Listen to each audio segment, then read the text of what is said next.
Bw'oba okoye ekyeyo ng'okomawo e Uganda nga ssente zo obadde ozisindikira muntu yazikuterekera oba yazikuteera mu bbanka, wuliriza nnyo.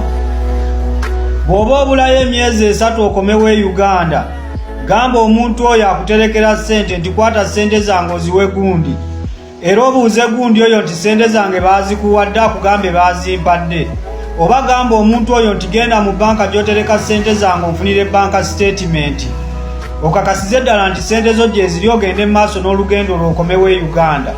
Todda ku ebyo musimanya gundi yadde agamba simwesiga, kubanga bw'okizuula nti ssente zo baazirya ng'okyali ku kyeyo oba okyalina omukisa ogwesalirawo nti kannyongereyoko emyezi nfuneyo akasente kenzirayo nako e Uganda.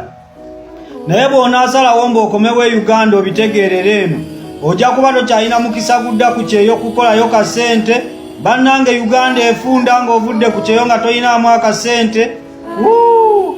Paaka enkadde oba ogirabanga kabaafu kanaaza mwana, Entebbe road oba ogirabanga ppanya egenda ku luzzi nga tolina ssente.